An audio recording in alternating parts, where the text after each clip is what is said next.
Meghan Markle attends duty and she's seen the first time since the royal split. Does she seem pregnant to you? I definitely think so. She doesn't really usually stick out her little belly. She's also wearing low shoes here. She's in the middle of this image, as you can see, when she recently went to the women's shelter in Vancouver, Canada. Good for her. She's really supporting people, especially these women that need her help. I'm sure they would have had a wonderful time having her visiting them. So Meghan Markle, pictured stepping aboard a Whistler Air seaplane from Victoria Harbour Airport in Vancouver. She was visiting a women's shelter in Canada's poorest neighbourhood. This is according to Holly Fleet of Express UK.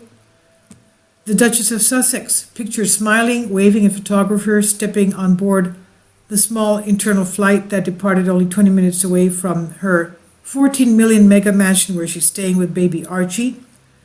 She took a very short flight to make a surprise visit at the downtown East Side Women's Centre in Vancouver. She went to offer her support and to boost the staff's spirits. The staffs were said to be unaware that such a well-known guest was going to be visiting them as part of her bid to start a new independent life away from the monarchy.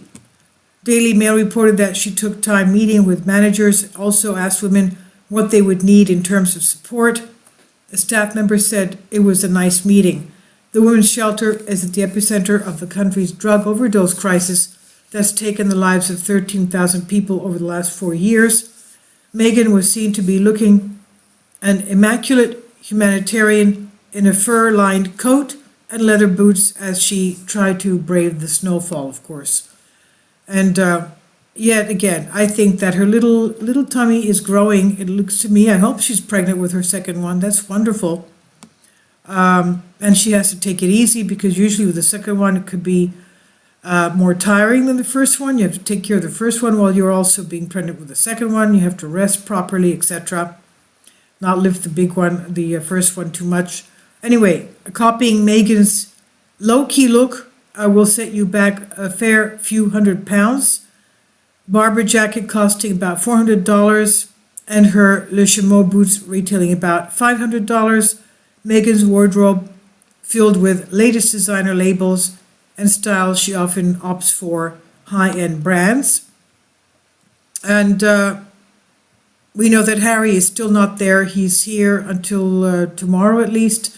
I think he'll be choosing the roster for some soccer team or something. Now, Meghan has always been a passionate activist for various causes.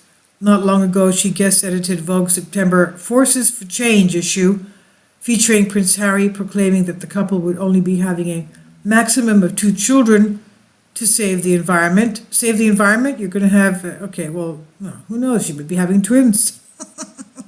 Anyway, Sarah Arnold, columnist for The Independent, was quick to criticize the pair's eco-warrior agenda. She said, in a world where we as consumers feel shame over booking a trip to Europe on a crammed, low-cost airline flight, it's difficult to sympathize with people who jet around the world privately in the same way the common Brit thinks about taking a bus for a tube. Now, unfortunately, whether you like it or not, there are people that are born in different levels of society. Doesn't mean that they're always going to be there. They may be there, they may not. Anyway, before going on the call out to the Sussexes for being high-flying hypocrites who only engage in campaigns they believe will make them look good, yes, they have said they'll only have 2 children and that for environmental reasons, having 1 fewer child is the best thing we can do to reduce emissions. But when they're shown to be flying around the world constantly, I find these words to be empty, she said. If they were passionate about the environment, they'd significantly reduce their flying time, and it can't be one rule for us mere plebs and another for the literally high-flying celebrities and the royals. Now, Meghan has been on Vancouver Island at a mysterious billionaire benefactor's home since Friday after abandoning Prince Harry, who's in the UK, tried to agree on new terms for their family's future. They're no longer going to be continuing their roles as senior royals of the British royal family. They want their economic and financial independence, and they're in a transition period now. Harry also came out with the announcement that he does not want his wife or family ever risking what his mother went through, Princess Diana, with a car accident and the paparazzi chasing her, etc. Although I don't think that they thought that out too well. I don't think that the paparazzi or the press will limit or minimize their coverage of them. They're, I don't know, they're just too famous, I guess. Meghan had been rumored to join family crisis talks from Vancouver via conference call, but it was reported that that was finally barred because they were afraid that others may have been listening on into her phone conversation. So Harry is due to fly back to Canada, where the couple stayed for 6 weeks in December and the New Year for their holiday, and his last royal duty will be to appear at the drawing for the Rugby League World Cup, Buckingham Palace, which takes place today.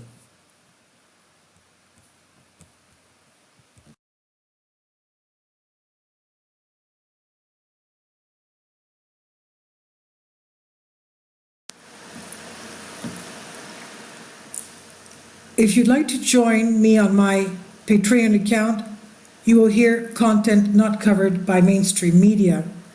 These riveting stories will be based on my research, and I will state my opinions and give my personal insight on diverse and controversial subjects and world events not covered by mainstream media, and not supported by YouTube guidelines.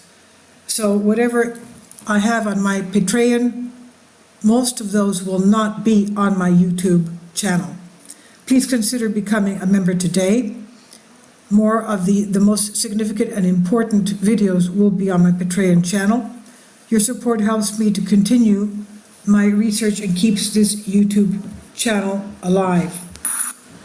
And we depend on your support, your generous charity, because we help economically challenged families here in Athens, Greece, in Kapota, and we also help the young generation with university tuition and the community around our church.